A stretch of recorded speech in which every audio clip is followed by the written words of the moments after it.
Oh, good morning, everybody. I do apologise. It's Sunday morning. You caught me reading my Bible. Anyway, Sunday it is. You know what that means.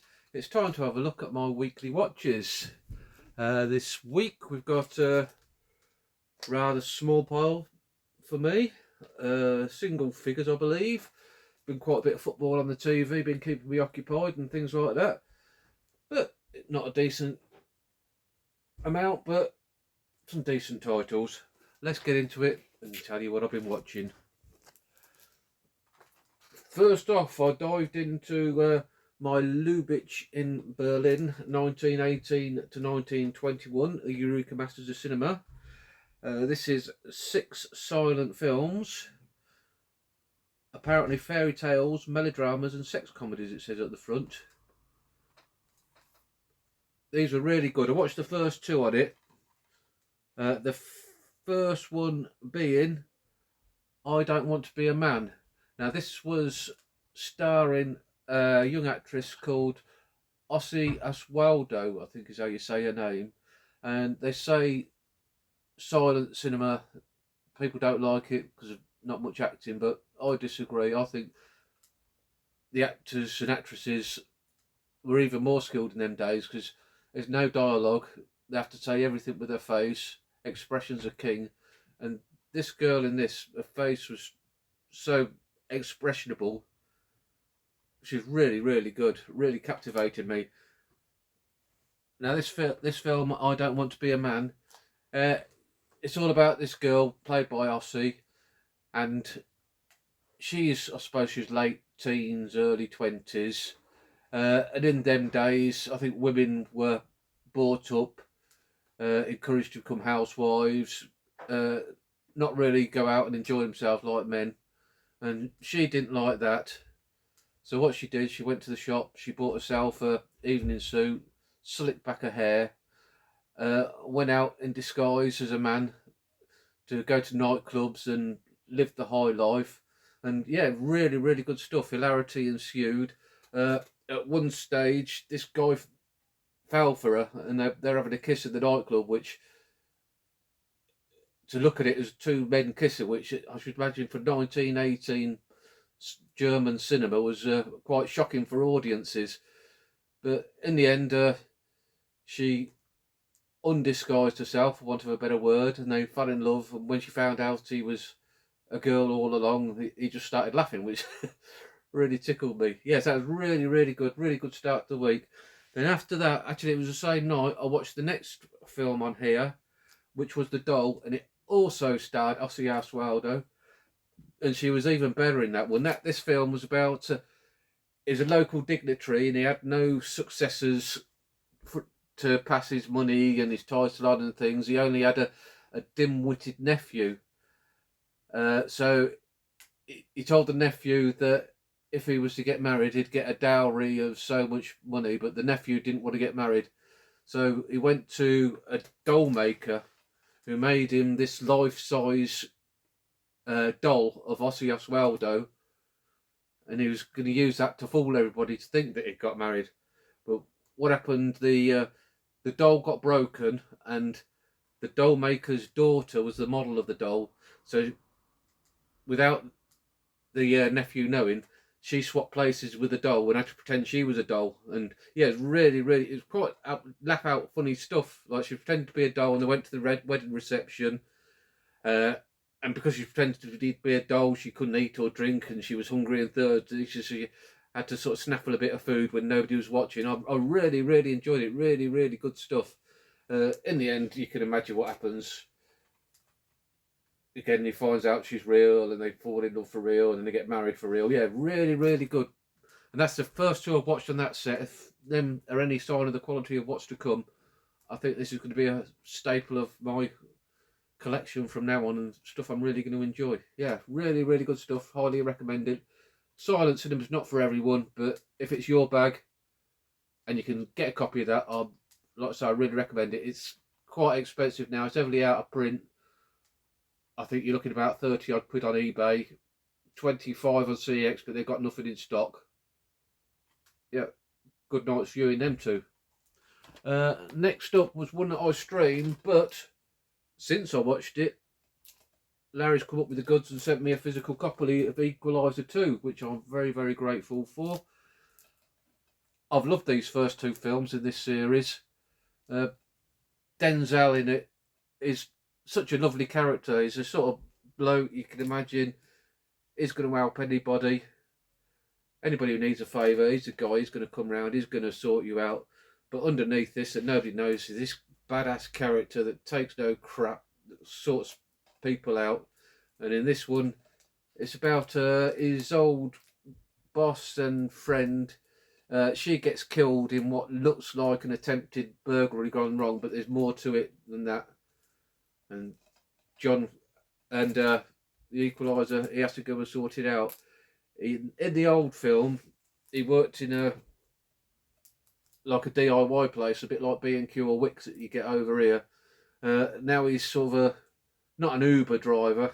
I think Ride, the company he's worked for. I don't know whether that's a famous company in America that does the sort of taxi drivers. But it's not surprising that he had to change jobs, seeing in his last workplace he destroyed fighting the Russian mafia. But yeah, it's really, really good sequel to John Wick 1, God, what have I like? Equalizer 1, really enjoyed it, and now I must get on to Equalizer 3. Again, thank you very much, Larry, for sending me over a copy of that, much appreciated. Next film up, same director, Antoine Fuqua, same star, Denzel, in a totally opposite character to the Equalizer in Training Day. This is just a classic film, isn't it? Everybody's seen this. Apparently this is Denzel's favourite character that he's portrayed on the big screen. And I can see why, because he's just badass. He's one of them characters you just love to hate. You want him to get his comeuppance, but you're going to go along and enjoy the ride all the way along. Classic film. You all know it, that's Training Day. If you haven't by any chance seen that, give it a watch. One of my favourites. Next up, one I've never seen before. The latest Johnny English film, Johnny English Strikes Again. Much the same as the last two. Johnny English plays an inept James Bond type character. In this film, all the active MI6 members in a data leak, all their identities have been brought to the fore. The only guy that's not on the list was Johnny English, who's now retired and a teacher.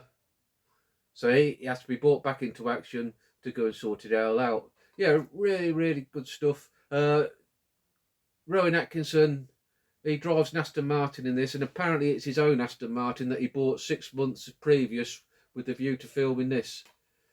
Yeah, like I say, really good. Carry on to the series.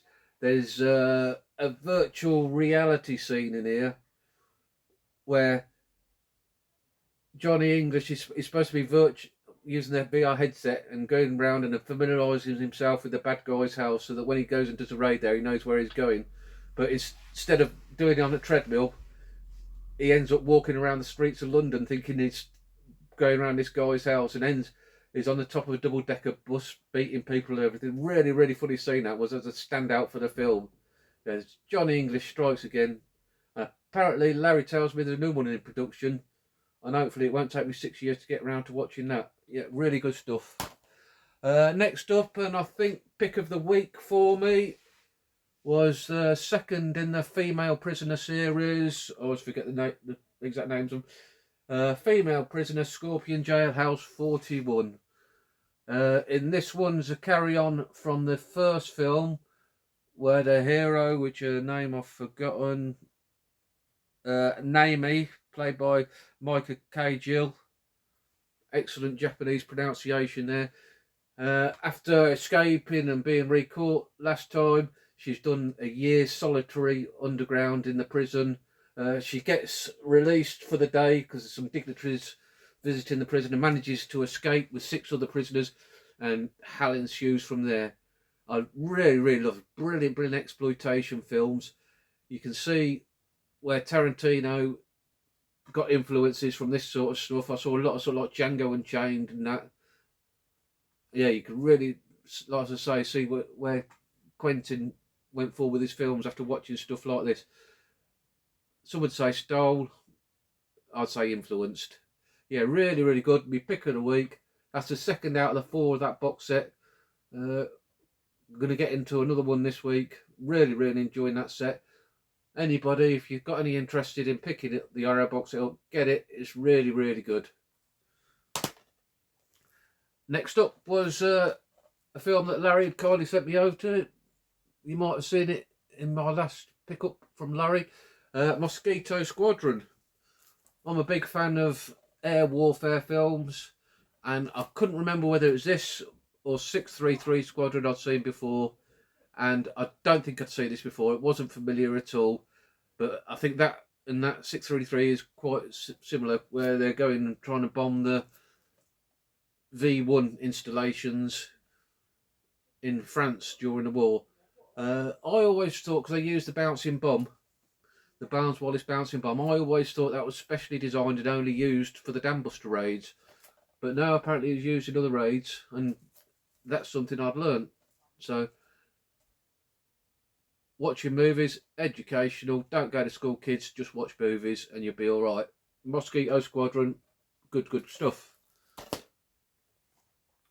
Next up, I watched a film, never seen it before, from 82, Gandy. Always got put off by the long run time on it. And I think in 1982 I'd have been 13. See Mrs. Blu-Roy making an appearance at the back there. No. I'd have been 13. I don't think this sort of film would have floated my boat at the time.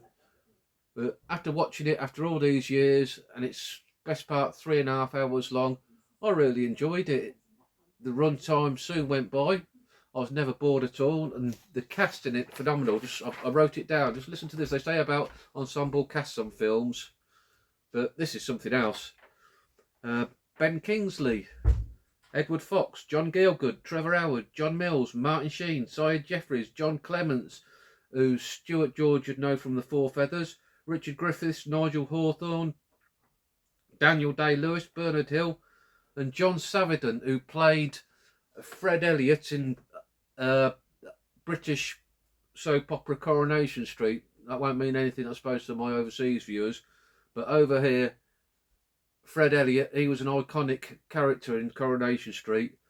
Even if you didn't watch it, I think comedians would do impressions of him. I say comedians would do impression in him, I say, Ashley. And when I'm looking at films, sometimes, if I see somebody, I'll have a quick Google, because I thought, oh, that's Fred Elliot. So I looked it up, and I couldn't believe he was still alive.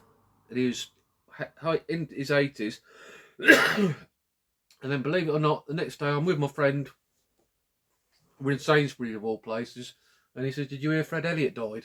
So that's the next day. So I feel a bit somewhat responsible. But yeah, all in all, great film. Give it a watch. Last, carrying on, my son and I's Quentin Tarantino-a-thon, Jackie Brown. I didn't enjoy it as much as I had done before, but last night I wasn't feeling the best. I was feeling a bit sicky, to be honest, but I think that might have put a bit of a shine on it. Don't get me wrong, I enjoyed it, but it's at the bottom tier now of me Tarantino, but that's not saying it's a bad film, because all Quentin's films were fantastic. And I found it just a bit twisty, a bit convoluted, the plot this time, but as I say, I weren't feeling too good, so perhaps I weren't concentrating as much as I should have done. But yeah, it was a good time all in all. My son enjoyed it, the family enjoyed it, that's the main thing. That's everything for the week. Another week gone by, they soon shoot by, don't they? Probably won't be one next week because I'm away for the weekend. I might do it on the Monday.